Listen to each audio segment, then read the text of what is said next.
Assalamualaikum warahmatullahi wabarakatuh. Kembali lagi bersama saya, Franky Pratama.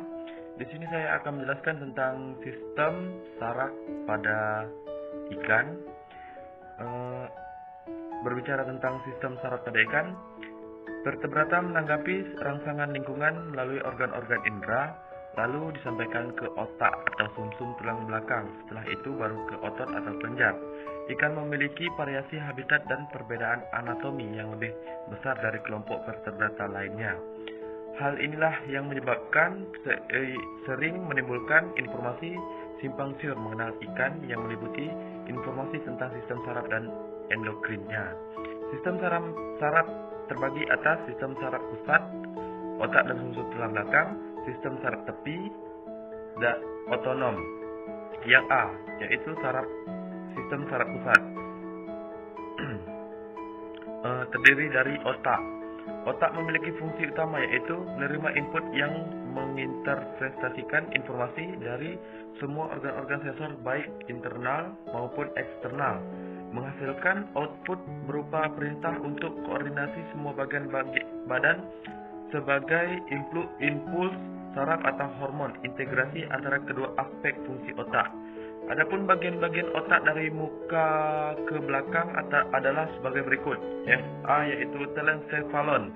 Wilayah yang paling anterior dari otak disebut juga otak depan. Pada ikan berfungsi untuk penerimaan, elaborasi, dan mengantar impuls bau. Ukuran telencephalon bervariasi sesuai dengan kebutuhan ikan. Kemudian diencephalon. Diencephalon terletak di sebelah belakang dari telencephalon, bagian ventral bersama-sama dengan telencephalon termasuk bagian dari otak muka. Pada diencephalon terdapat thalamus, hipotalamus, lobus inferior, dan saccus vasculosus. Kemudian melencephalon.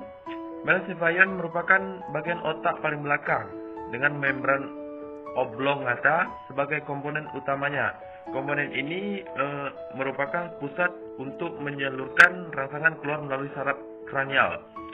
Saraf kranial yang B yaitu saraf kranial. Dari otak terdapat 11 saraf otak yang menyebar ke organ-organ sensori tertentu dan otot-otot tertentu. Sebagian besar saraf otak tersebut berhubungan dengan bagian-bagian kepala, tetapi ada juga yang berhubungan dengan bagian-bagian tubuh. Yang pertama yaitu nervus terminalis, saraf kecil yang NC0, saraf kecil yang bergabung dengan NC1 berhubungan dengan otak depan. Serabut-serabut sarafnya tersebar mengelilingi bulbus olfactorius. Fungsinya mungkin meliputi sensori somati dan sensori khusus. Yang kedua yaitu nervus olfactorius NC1 menghubungkan organ olfactorius dengan pusat olfactorius otak depan, berfungsi membawa impuls bau-bauan.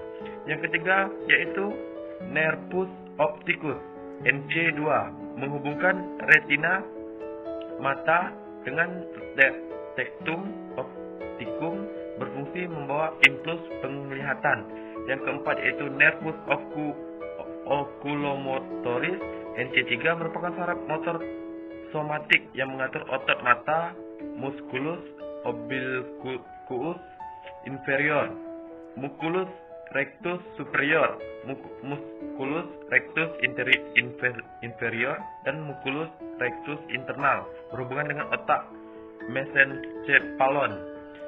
Yang kelima yaitu nervus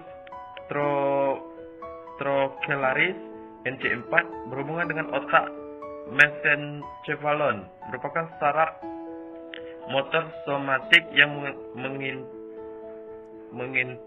menginervasi otot mata, musculus obliquus superior.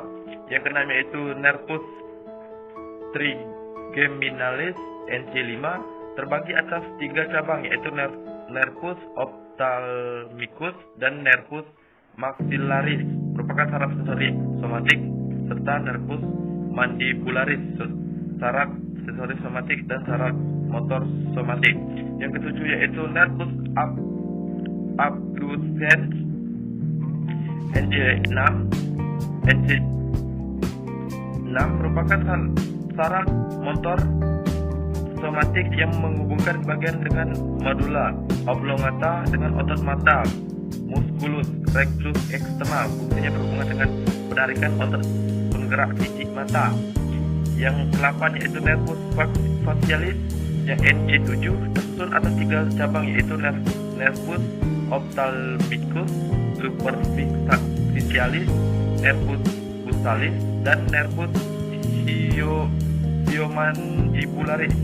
Saraf cabang ini berkaitan dengan saluran garis rusuk di atas kepala, penerimaan rasa pada kepala dan tubuh, serta penerimaan rangsangan sentuhan. Yang ke-9 yaitu nervus acusticus NC8 sering dianggap sebagai cabang, dan nervus acousticofacialis pada ikan mempunyai fungsi sensori somatik yang berkaitan dengan telinga bagian dalam. Yang ke-10 yaitu nervus glossopharyngeal NC9 terdiri dari komponen sensori dan motoris yang melayani bagian insang pertama. Yang ke-11 yaitu nervus vagus NC10 memiliki beberapa percabangan, cabangan supratemporal dan cabang garis rusuk melayani sistem garis rusuk. Cabang branchial menuju ke bagian posterior setelah insang. Cabang visceral melayani organ-organ internal. Cabang dorsal recurrent menginervasi penerima rasa. Yang kedua yaitu sumsum tulang belakang. Sumsum tulang belakang bersama dengan otak membentuk sistem saraf pusat SSP. Ini menyerupai tali berwarna krim yang tebal dan terdiri dari saraf yang menyampaikan pesan antara otak ke tubuh. Sumsum tulang belakang membentang dari medula oblongata yang terletak pada bagian bawah otak ke bungkus bawah dan ditempatkan di sebuah terowongan yang dibuat oleh tulang vertebrata tulang belakang. Yang ketiga yaitu sistem saraf otonom.